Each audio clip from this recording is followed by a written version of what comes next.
El modelo sanitario que llega estará centrado en los enfermos crónicos y no tanto en los agudos. Desde el Chronic Gune del País Vasco, para hablar de innovación sanitaria, llega Anne Fullaondo.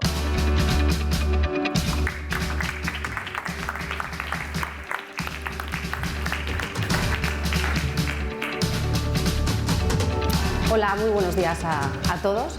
En primer lugar, las gracias a la organización por brindarme la oportunidad de estar aquí tratando de compartir algunas ideas. Bien, solamente avisaros que lo que yo os voy a contar no está desde la perspectiva de la comunicación. Es un enfoque totalmente distinto. Os voy a hablar más de una posibilidad para transformar los sistemas sanitarios actuales y más desde el punto de vista de la gestión del cambio, de qué debemos implementar para convertir en práctica habitual en nuestros sistemas sanitarios. Bien, simplemente aquí 4 puntos de lo que os voy a hablar. En primer lugar, algunas pinceladas sobre cuán complejos son los sistemas sanitarios. Tenemos que tener muy en mente que hablamos de un gran monstruo, algo muy grande, muy complejo y que siempre es muy difícil de modificar y transformar. Luego pasaré a comentaros un poquitín los retos a los que nos tenemos que enfrentar hoy en día y cómo estamos respondiendo a estos retos actualmente y hacia dónde tenemos que ir. Bien, os voy a definir o describir algunos atributos que podemos decir sobre los sistemas sanitarios, hablando desde un marco conceptual de la complejidad. En primer lugar, podemos decir que los sistemas sanitarios no son lineales, es decir, no se comportan secuencialmente, las etapas a veces están muy difusas y en muchas ocasiones lo que ocurre no es lo que habíamos predecido previamente.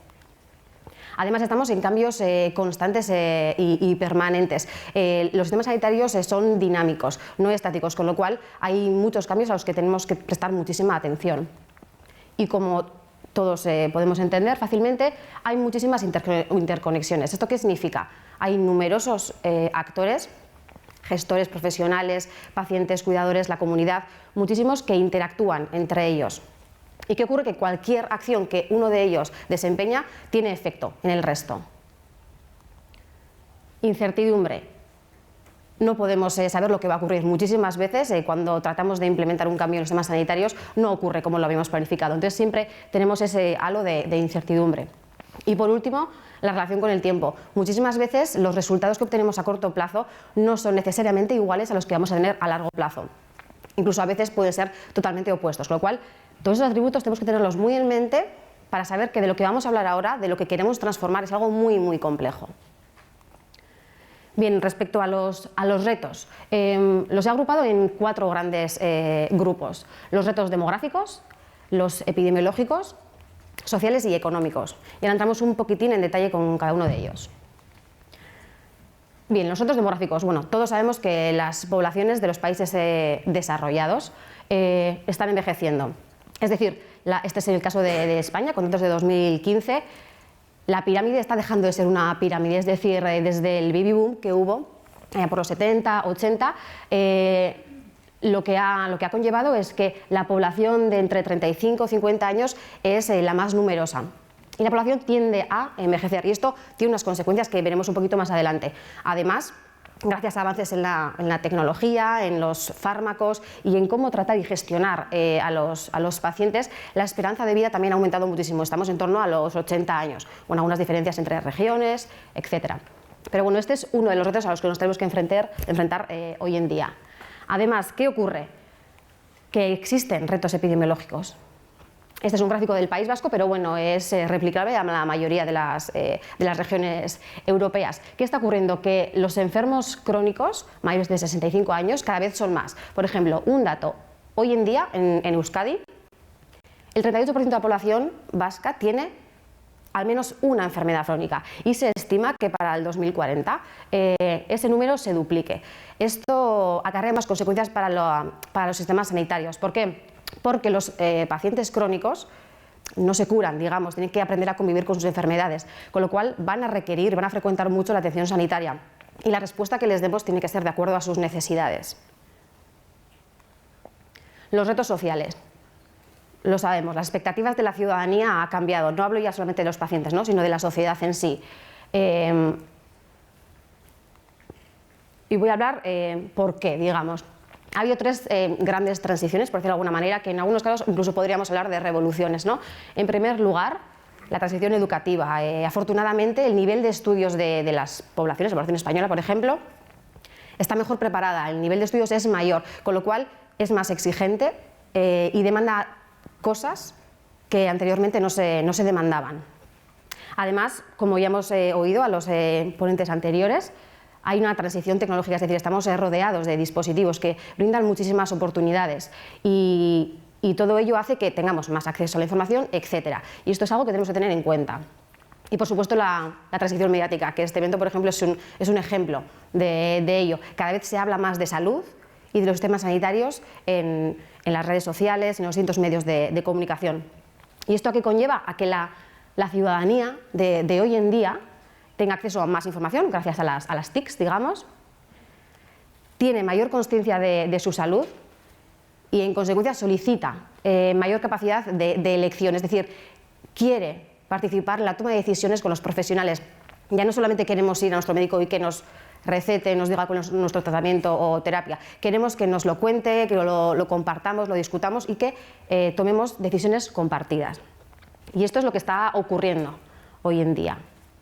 Y por último, el último reto, los que yo he colocado, probablemente podríamos ahondar más en cada uno de ellos, pero bueno, no merece la pena. Con esas pinceladas creo que es suficiente.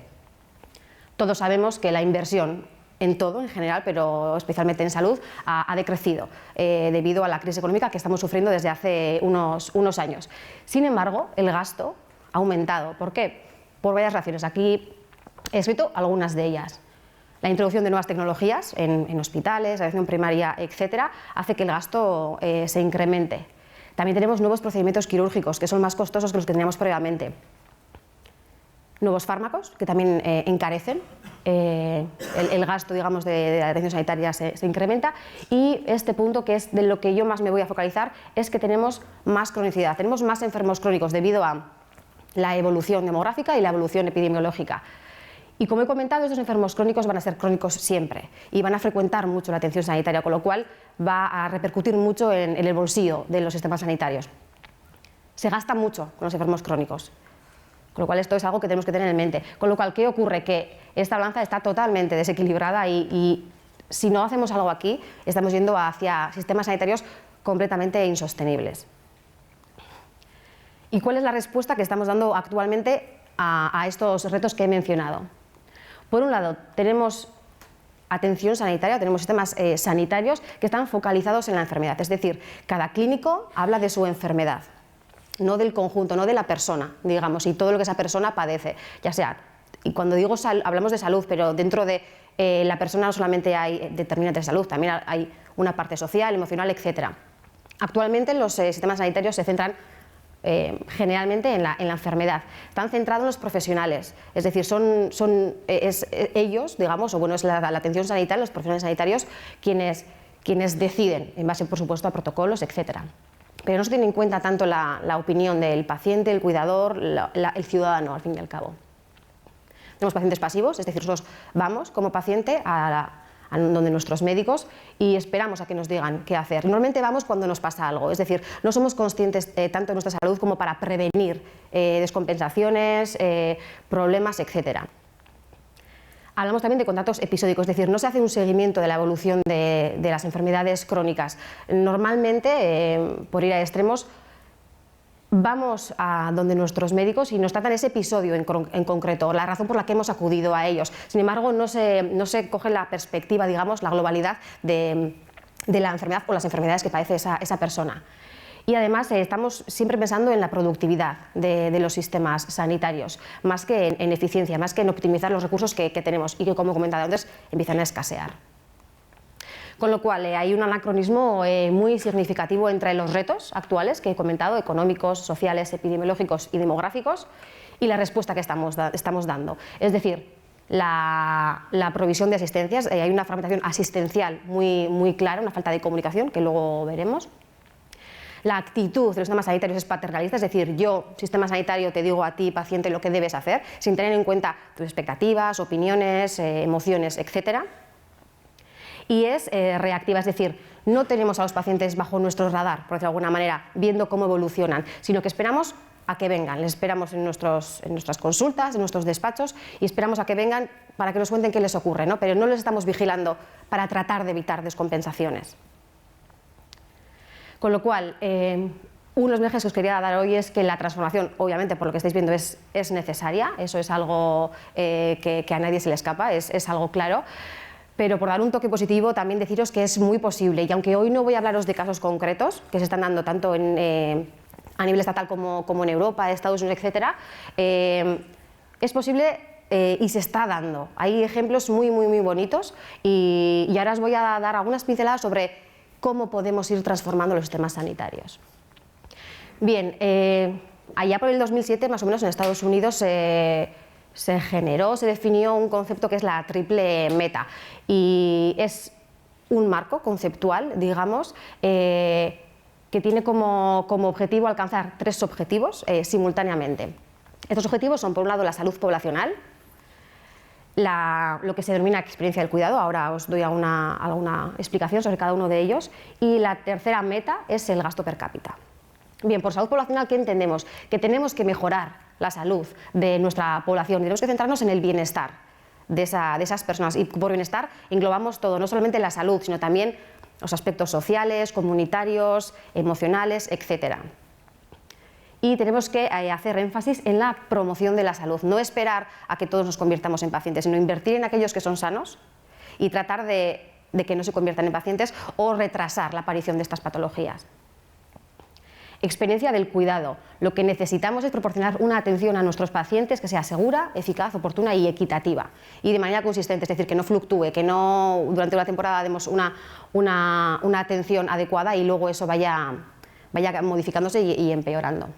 Y el gasto per cápita, lo que he comentado, a día de hoy hay muchísimos datos que dejan patente que se derrocha, que hay mucho mal gasto, que hay recursos infrautilizados, que hay recursos sobreutilizados, y a lo que tenemos que ir es hacia optimizar los recursos existentes, sobre todo en épocas de vacas flacas, es decir, cuando cada vez tenemos menos y gastamos más.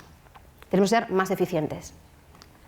Con lo cual ahora ya voy a entrar en algunas de las intervenciones que se están dando actualmente para tratar de ir transformando distintos vértices, digamos, de los sistemas sanitarios. En primer lugar, tenemos que tender a la integración asistencial e intersectorial. Siempre pensando en los crónicos, digamos que los episodios agudos o las enfermedades agudas no las estamos metiendo en esta transformación. Siempre hablamos de transformar los sistemas para hacer frente al reto de la cronicidad. Entonces tenemos que mejorar la coordinación y la comunicación entre los distintos niveles asistenciales, es decir, atención primaria y los hospitales, además de todos los actores que están en cada uno de ellos. Tenemos, por supuesto, que integrar el sector sanitario y el social, además de hacer partícipe a toda la comunidad. Es decir, hablamos de una integración vertical en el sistema sanitario y también horizontal o intersectorial. ¿Y todo esto para qué? Porque tenemos que asegurar la continuidad de asistencia. Es decir, cuando el paciente se marcha del sistema sanitario no le podemos dejar olvidado. Tenemos que asegurar que hay otros actores que le dan la provisión de asistencia que necesita, ya sea clínica o social. ¿Y cómo se consigue esto? Pues teniendo equipos multidisciplinares, teniendo a todas las partes interesadas unidas, y aquí también estoy metiendo al paciente cuidador y la comunidad. Estos equipos tienen que tener objetivos comunes y tienen que estar alineados, tienen que ir hacia el mismo sitio, si no volveríamos a estar segmentados o fragmentados. Y lo que tienen que desarrollar son planes de acción conjunta. Entonces, como veis, en esta diapositiva hay mucho de comunicación entre la gente, algo que se estaba mencionando en las anteriores ponencias.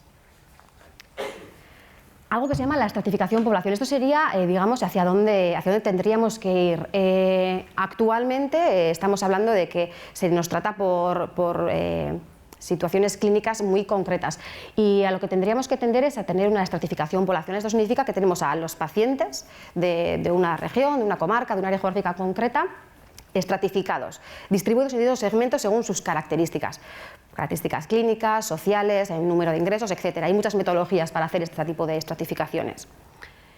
¿Esto qué nos permitiría? Hacer un ajuste de riesgo, es decir, saber que las personas que tienen estas características presentan estos riesgos.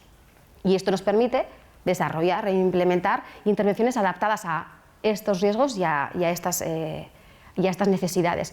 Y finalmente, una vez que tenemos esa intervención dirigida a una población en concreto, a cada uno de esos individuos se le personaliza el cuidado. Es decir, tenemos que empezar con esta estratificación poblacional y llegar a un plan de cuidados personalizado. Es decir, yo como ANE necesito un plan de cuidados específico para mí, porque tengo X particularidades.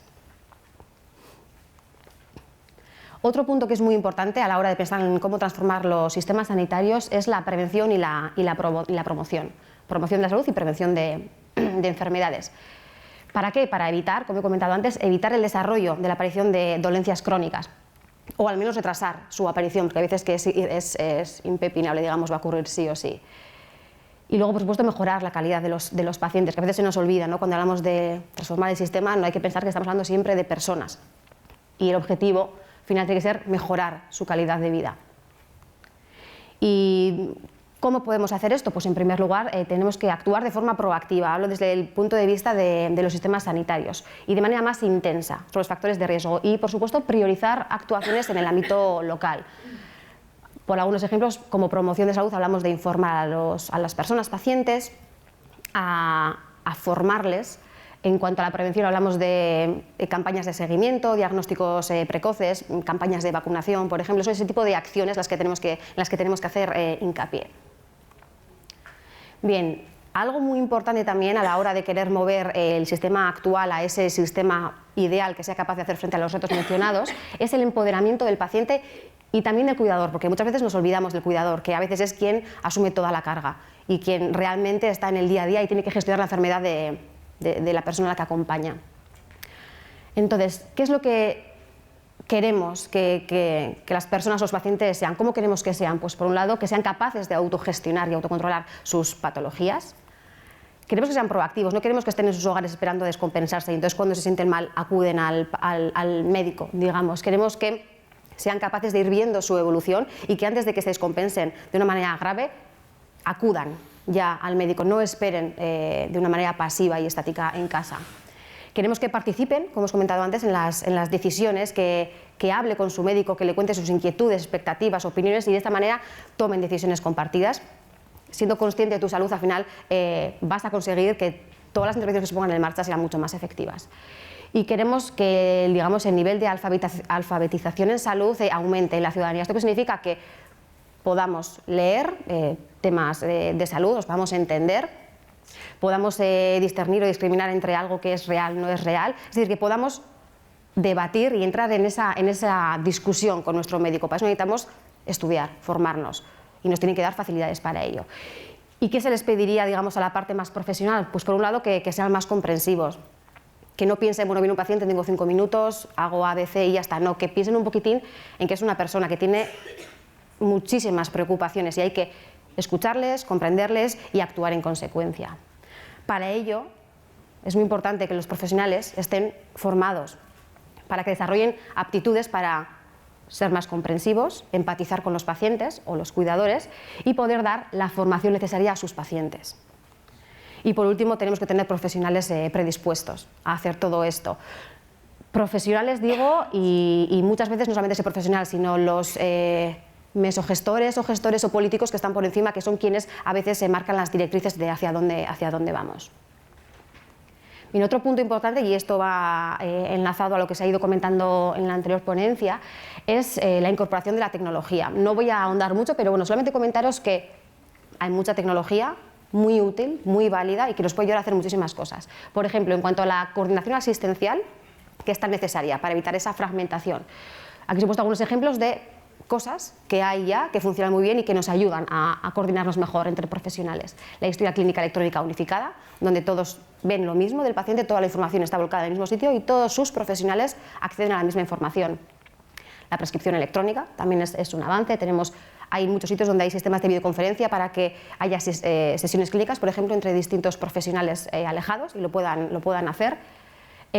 O incluso, bueno, eso lo comentaré más abajo, que es la teleconsulta. También hay interconsulta, que es mensajería, digamos, entre profesionales, que en muchos casos se realiza a través de la propia historia clínica electrónica. La relación con el paciente, cómo comunicarnos con el paciente gracias a la tecnología y cómo hacer un seguimiento más proactivo, tenerle en el radar al paciente. Aquí he puesto la carpeta de salud, se puede llamar carpeta de salud, carpeta del paciente, es donde el paciente puede ver su información, lo que ve el profesional, puede subir informes, por ejemplo, del sistema sanitario, por ejemplo, privado, puede comunicarse con su profesional vía mensajería. También tenemos la telemonitorización, es decir, yo en mi hogar me telemonitorizo, tengo dispositivos que envía los valores de las constantes a mi médico, de tal manera que mi médico puede ir viendo cómo estoy evolucionando, estoy empeorando, no, es una manera de hacer un seguimiento. La teleconsulta, aquí no se da tanto, pero bueno, sí que existen zonas donde la distribución geográfica es muy dispersa, donde el paciente está en su hogar y se comunica con su médico a través de una videoconferencia. Así te evitas muchos traslados, pérdidas de días laborales, etc. Es una comodidad y la tecnología nos lo permite. Mensajería virtual entre profesionales y pacientes y terapias online. Y aquí hay un largo etcétera, que tampoco quería extenderme en todas estas opciones. Bien, la atención centrada en la persona. Obviamente tenemos que pensar en las personas, necesidades particulares. Tenemos que personalizar la atención, como hemos comentado antes. Para ello probablemente necesitamos creación de nuevos roles que nos llevarán a la reorganización de los recursos. Es decir, tenemos que modificar los modelos organizativos de los sistemas sanitarios. Y por último, los modelos de financiación. Actualmente estamos pagando por actividad y por volumen, pero tenemos que tender a que la financiación esté condicionada al cumplimiento de objetivos comunes, es decir, y a obtener resultados en salud. Es decir, no tenemos que buscar volumen en la actividad de los hospitales, por ejemplo, sino valor, es decir, que mejore nuestra población. Y para eso es imprescindible que tengamos marcos de evaluación muy robustos. Bien, y ya para finalizar, en esta diapositiva os quería resumir todo lo que he ido comentando. Tenemos que pasar de modelos de agudos a modelos centrados en salud poblacional para terminar en un modelo intersectorial centrado en determinantes de salud. Para ello, de atención fragmentada pasaremos a coordinada y luego a integrada. De cuidados clínicos individuales acabaremos en los cuidados personalizados. Paciente pasivo acabaremos con un paciente activo y participación comunitaria. Y finalmente pasaremos de un pago por unidad de actividad a un pago por valor, que es a lo que aspiramos y como debería ser. Muchas gracias. Un placer.